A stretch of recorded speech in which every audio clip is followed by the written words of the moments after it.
모든 분야에서 혁신인데 축구계는 왜 혁신을 안 해요? 오늘은 하고 싶은 말 다 하겠습니다. 물론 이런 분위기일 때 사람들이 듣고 싶어하는 말을 하면 더 호감이 된다는 거 저도 잘 알고 있습니다. 근데 그런 생각은 집어치우고 진짜 제 마음속 안에 있는 얘기를 해보도록 하겠습니다. 그게 제가 유튜브를 하는 의미니까요. 일단 저는 어떤 분노의 감정에 휩쓸려서 말을 막 쏟아내고 싶진 않습니다. 제가 나중에 후회할 수도 있고, 그리고 그런 감정은 근본적으로 문제를 해결하는데 별로 도움이 안 된다고 생각해요. 그래서 저는 최대한 이성적으로 우리 한국 축구의 본질적인 문제가 뭔지 말씀드려보고 우리가 과연 어떤 방향으로 나아가야 되는가, 그런 얘기를 드려보려고 합니다. 자, 일단 선수분들에 대한 비판은 여전히 안 하고 싶습니다. 왜냐면 선수들은 최선을 다했어요. 실력이요? 물론 부족할 수 있죠. 근데 그걸 어떻게 해요? 우리도 다 각자의 일을 하잖아요. 너 공부 왜 못해? 너 일 왜 못해? 그러면 좀 그렇잖아. 할 말이 없잖아. 그리고 우리가 아무리 욕한다고 해서 선수들의 실력이 늘지 않습니다. 물론 선수들의 태도를 지적할 수는 있습니다. 왜 이렇게 열심히 안 뛰어? 저게 최선을 다하는 거야? 이럴 수 있어요. 근데 한 번만 더 생각해보면 그 선수는 최선을 다한 게 맞습니다. 축구에서 열심히 뛰는 태도라는 건 엄연히 실력이에요. 그렇기 때문에 그것도 우리가 아무리 욕한다고 바뀔 수 있는 게 아닙니다. 선수들은 각자가 가지고 있는 역량 하에서 최선을 다했어요. 그리고 선수들은 너무너무 고생했어요. 막 열심히 뛰는 거 보면 진짜 눈물이 나. 자, 하지만 우리가 기억해야 되는 건 불과 얼마 전에 비슷한 선수단을 가지고 월드컵에서 16강에 갔다는 거예요. 그러니까 근본적인 문제는 감독입니다. 자, 특정 선수가 어떤 전술에서 어떤 역할을 맡았을 때 반복적으로 실수가 나와요. 근데 감독이 그걸 계속 시킵니다. 당연히 또 실수하겠죠? 또 욕먹습니다. 이거는 축구 보는 눈이 없는 감독이 선수를 죽이는 거예요. 제가 웬만하면 이런 말씀 안 드리는데 클린스만 감독의 축구 보는 눈은 너무 심각합니다. 연봉 30억 주고 모셔올 실력이 아니에요. 국내 감독님들 중에서도 더 훌륭한 분들이 많아요. 자, 클린스만 감독은 실력도 없는데 열정도 없고 진심도 없습니다. 이번에 요르단한테 지고 나서 회피성 발언들을 했죠. 일본보다는 높이 올라갔다. 그래도 드라마를 많이 썼다. 뭐 이런 얘기를 합니다. 자, 여러분, 축구에서 드라마는 좋은 게 아닙니다. 기적이라는 말은 축구를 못하는 팀한테 주로 쓰는 말입니다. 우리는 4강 진출이라는 결과를 다 걷어내고 이번 대회에서 우리가 보여준 축구의 본질, 그 경기력을 똑똑히 직시해야 돼요. 최악이었습니다. 자, 앞으로 클린스만 감독하고 계속 가면 경기력 절대 못 올립니다. 한국 축구 발전 못합니다. 근데 클린스만이 앞으로 바뀔까요? 안 바뀌죠. 계속 안 바뀌어 왔습니다. 그래서 저는 클린스만을 비판하는 거에 의미를 못 느껴요. 자, 그러면 당연히 이런 감독을 선임한 축구협회에 대해서 생각해 볼 수밖에 없죠. 자, 협회를 비판하는 거 저도 굉장히 조심스럽습니다. 왜냐면 제 대학교 과의 직속 선배님들이 협회에 아주 높은 자리에 계십니다. 저 축구부 오비전 나가면 그분들 얼굴 보고 인사드려야 돼요. 그리고 개인적으로 불러주셔가지고 따로 밥도 먹었습니다. 한국 축구 발전에 대해서 제 의견을 물으시길래 저도 나름대로 답변을 성실하게 드렸어요. 자, 그런데 여러분, 제가 같이 밥 먹을 때 어떤 느낌을 받았는지 아십니까? 아, 한국 축구를 진심으로 걱정하고 계시구나, 진짜 열심히 하시는구나, 이런 느낌 받았어요. 선배님이라고 감싸는 거 아닙니다. 근데 당연히 그러실 수밖에 없는 게 한국 축구가 잘 돼야 본인의 개인적인 커리어나 삶도 잘 풀리는 거 아니겠어요? 자, 근데 문제는 그분들의 그런 노력이 아무런 소용이 없다는 겁니다. 왜요? 클린스만을 선임하는 과정에서 최종 결정권자인 정몽규 회장이 협회 내부에서 만든 감독 선임 프로세스를 무시하고 독단적으로 결정을 내렸기 때문이죠. 밑에 직원들이 똑똑한 사람들을 여러 불러다가 어렵게 만든 시스템이라는 것이 아무 의미가 없게 된 거예요. 그러면 그 밑에 사람들이 할 수 있는 게 없죠? 최종 결정권자잖아. 어떻게 보면 직장 상사잖아. 그러면 실무자들은 그 결정을 따르고 그 결정이 맞는 거였다고 생각할 수 있게끔 열심히 보자 해야죠. 안 그럼 뭐 어떻게 할 거야? 협회에서 나갈 거야? 그럴 수 없잖아요. 근데 저는 정몽규 회장의 그 독단적인 결정이 한국 축구 팬으로서, 그리고 대한민국 국민으로서 정말 안타깝습니다. 설사 클린스만이 좋은 경기력을 보이고 우승을 했다고 하더라도, 그래서 사람들이 야, 정몽규 회장 사람 잘 보내, 이렇게 찬사를 보내더라도 저는 그렇게 독단적으로 결정하면 안 된다고 생각해요. 저는 한국 축구가 앞으로 지속적으로 발전하려면 여러 전문가가 모여서 제대로 된 시스템을 만들고 그 시스템에 따라서 올바른 결정을 내려야 된다고 생각합니다. 자, 많은 분들이 정몽규 회장의 사퇴를 요구하고 있어요. 근데 저는 그렇게 누군가가 책임을 지고 물러나는 게 근본적인 해결책은 아니라고 생각해요. 그분이 물러나면 그 다음에 어떻게 할 건데, 그게 중요하다는 거죠. 자, 축구계 내부에서는 정몽규 회장이 물러나면 딱히 그 자리를 메울 만한 적당한 인물이 없다, 이렇게 걱정을 합니다. 자, 그래도 누군가가 그 자리를 채웠다고 생각해 봅시다. 그러면 그분이 정몽규 회장만큼 축구 행정 경험이 많을까요? 아닐 가능성이 높죠. 또 그분이 축구 팬들을 100% 만족시킬 수 있을까요? 아닐 가능성이 높죠. 제가 지금 정몽규 회장을 옹호하는 게 아닙니다. 근본적인 해결책은 시스템이라는 거예요. 축구협회 회장 한 명의 개인적인 취향, 그분의 판단력, 거기에 의존해서 의사결정을 하는 게 아니라 전문가 집단이 만든 시스템에 의존해서 결정을 내려야죠. 그래야 영속적으로 좋은 결정을 하고 계속 발전할 수 있죠. 자, 많은 축구 팬분들이 홍명보 전무이사, 김판곤 위원장, 그분들이 협회에서 행정했을 때를 그리워하십니다. 그분들이 일을 잘했다라는 평을 듣는 이유가 뭘까요? 그 두 사람의 판단력이 뛰어나서? 아닙니다. 그분들은 시스템을 믿었어요. 여러 회의를 거쳐서 나름의 감독 선임 기준을 만들고 그 프로세스에 따라서 여러 감독 미팅하고 최종 결정 내린 거란 말이에요. 그러니까 축구 팬들이 그 결정에 대해서 납득할 수 있었던 겁니다. 자, 근데 정몽규 회장이 그때는 그 두 사람한테 믿고 맡기고 시스템에 맡겼으면서 왜 이번엔 독단적인 결정을 내렸을까요? 뭐 여러 가지 추측이 있습니다. 근데 다 확실한 게 아니니까 저는 그거 말하지 않을게요. 다만 분명한 거는 밀러 위원장을 믿고 시스템에 맡겨봤더니 그 시스템을 통해서 추려진 감독들이 성이 안 찼던 거죠. 그러니까 본인 기준에 더 낫다고 판단되는 클린스만을 선임한 거 아니겠어요? 그리고 저는 그 부분이 아주 잘못된 거라고 생각합니다. 자, 시스템에 맡겨봤더니 마음에 안 든다? 그러면 내 개인적인 기준을 적용할 게 아니라 그 시스템을 더 발전시켜야죠. 더 많은 전문가를 불러 모으고 회의 더 많이 해서 시스템을 업그레이드 시켜야죠. 그리고 클린스만이 개인적으로 마음에 든다고 하더라도 내부 시스템에 의해서 검증을 해야죠. 지금 2024년입니다.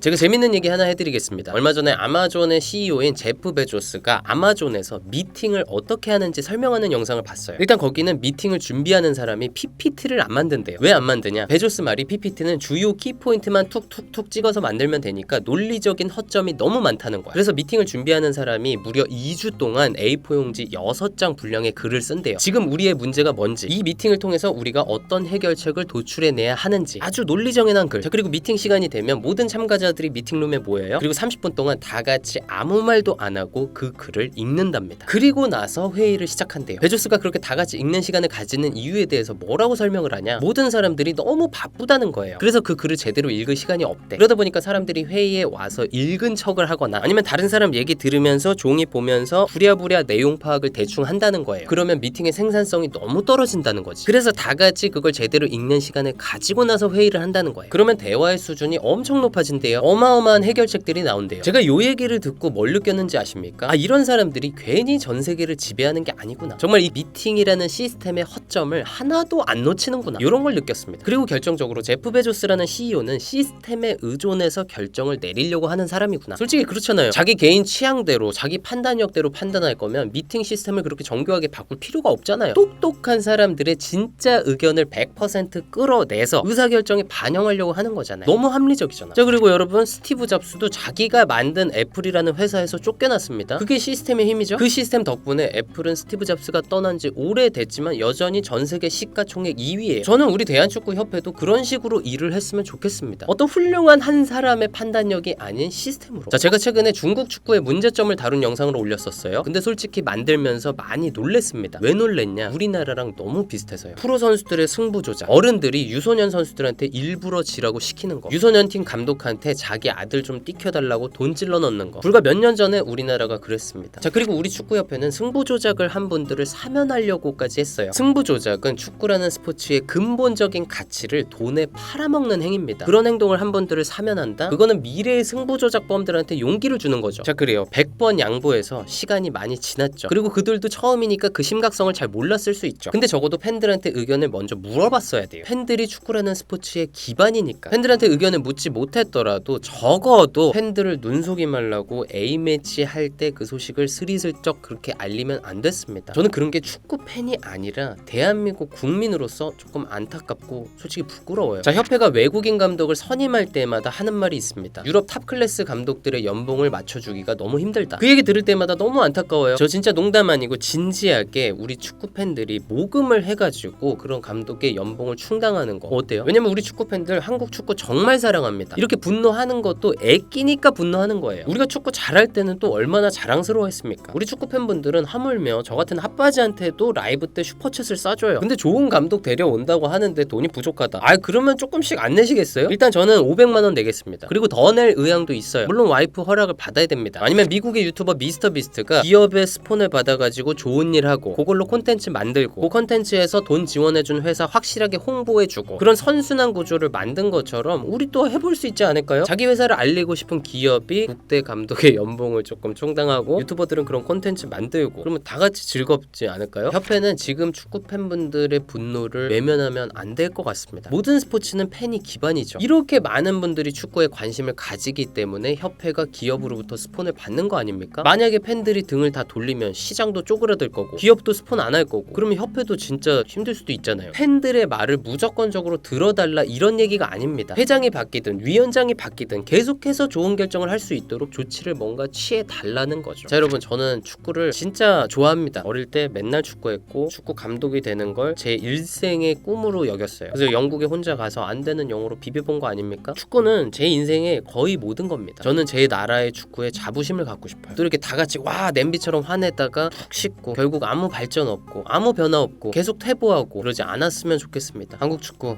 응원합니다.